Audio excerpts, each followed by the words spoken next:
que disse que viu um vídeo das festas de Daniel Vorcaro com mulheres peladas e figuras que, em tese, defenderiam a família. Daí muitos ficaram sem saber. Bom, ele se referiu a quem?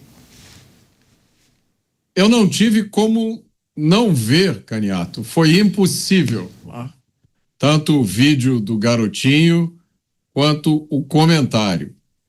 E eu não tenho a mínima ideia do que isso significa. Agora, eu acho pouco provável que esse tipo de coisa ajude alguém de alguma forma.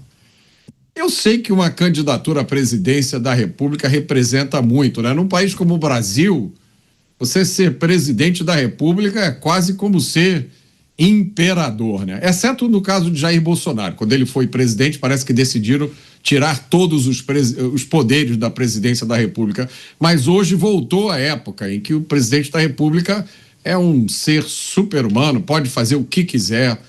Então eu acho que é compreensível que numa candidatura à presidência da República entrem vários fatores. Eu acho que é compreensível que várias pessoas achem que elas é que deveriam ser o candidato, né? Porque não sou eu tenho as qualificações, eu sou melhor, eu vivi isso no partido que eu ajudei a fundar, o Partido Novo, foi dilacerado por disputas desse tipo.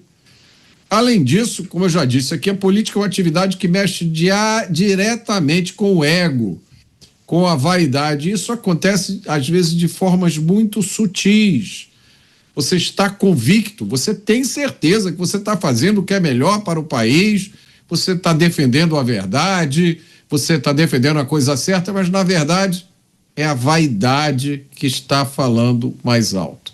Então, pode ser isso que esteja acontecendo aqui. Pois é, agora, Dávila, nós falávamos, né, sobre, sei lá, um arquivo secreto, informações das festas, dos encontros de Daniel Vorcaro. Será que essas imagens irão à tona, serão divulgadas? Você não acha que tinha muita fumaça e até agora essas informações não foram divulgadas? Talvez isso venha a público em um momento específico, seja divulgado em um momento crucial para algumas figuras? Na ausência de transparência, Caniato, o que acontece é que essas informações são vazadas estrategicamente em alguns momentos para criar justamente esta marola, essa espuma, essa discussão que não tem pé nem cabeça, porque, no fundo, sem transparência, você só consegue ver parcialmente as coisas. E isso acaba só aumentando a maneira escandalosa como a política brasileira vem sendo conduzida por esse conluio de políticos sem vergonha da República do Rabo preso com gente safada do setor privado que acaba corrompendo pessoas da maneira mais vil possível. Então, Caniato, isso só mostra a ausência de valores, de moral, de princípios, de retidão de caráter das pessoas que hoje estão comandando o país. Porque quando se trata de um escândalo que envolve quase todos os partidos, que envolvem pessoas de todas as siglas e tamanhos de importância na hierarquia política do Brasil, mostra um sinal muito grave de como perdemos o senso de virtude da política.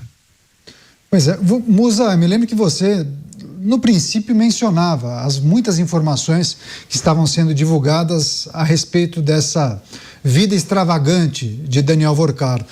Teve essa postagem de Michele Bolsonaro em que o ex-governador do Rio, Antônio Garotinho, menciona que assistiu os vídeos acompanhando as festas de Daniel Vorcaro, mulheres sem roupa, inclusive pessoas conhecidas, políticos ou figuras, personagens em tese muito respeitados, que defendem a família, que também aparecem nessas cenas.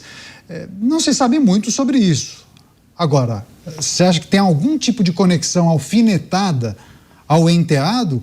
Porque a notícia traz justamente essa informação. Agora, eu não consigo fazer essa conexão. Você faz? Nenhuma. Quando eu li a matéria, eu não encontrei nenhum tipo de conexão. eu acho que caberia uma responsabilidade até maior, ou tem coisa aí que a gente não sabe. Porque, de fato, não há sequer qualquer menção. Eles fazem na matéria uma correlação a o primeiro vídeo da Michelle mencionando textualmente o Flávio Bolsonaro, quando deu aquela primeira reviravolta na relação entre os dois agora, foi justo antes do primeiro jogo da seleção brasileira. Agora, novamente, justo antes, ou pouco antes a um jogo da seleção brasileira, ela veio com esse novo vídeo repostando o vídeo do garotinho. Mas qual é a relação que isso traz com o Flávio? Muita gente na matéria diz que muitos estão interpretando que isso seria uma indireta ao Flávio, que ela sabe de coisas. Qual é a correlação? Se de repente a redação desse jornal sabe alguma coisa, o tempo mostra, ou eles que mostrem. Agora, na matéria não tem nenhum tipo de menção, ou não sabemos de onde eles tiraram isso, que sequer está subliminar essas mensagens. Não há sequer indiretas, ou qualquer fato que possa correlacionar os dois. Então, mais uma vez, me parece algo que querem plantar, ou, de novo, estou falando com os fatos que nós temos em mãos. Analisando friamente a matéria, me desculpe, é um jornal. Não tem absolutamente nenhum tipo de menção, direta ou indireta. E lá atrás o Mota falava sobre isso. Essa divulgação de trechos, de fragmentos de uma investigação ou de determinado episódio, isso permite 1000 interpretações, né, Mota?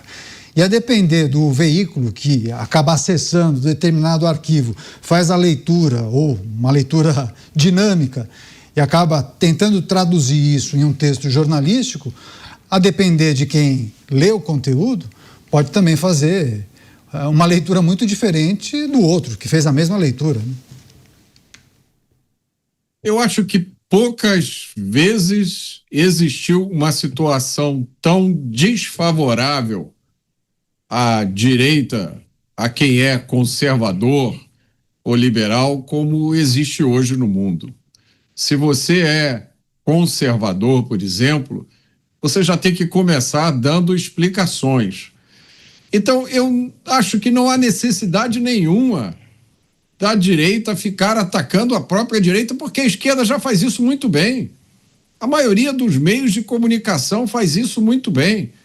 Então, no momento em que uma pessoa da oposição faz uma crítica ácida ou uma insinuação sobre outra pessoa também da oposição, você está começando um processo que depois pode ser impossível de ser parado.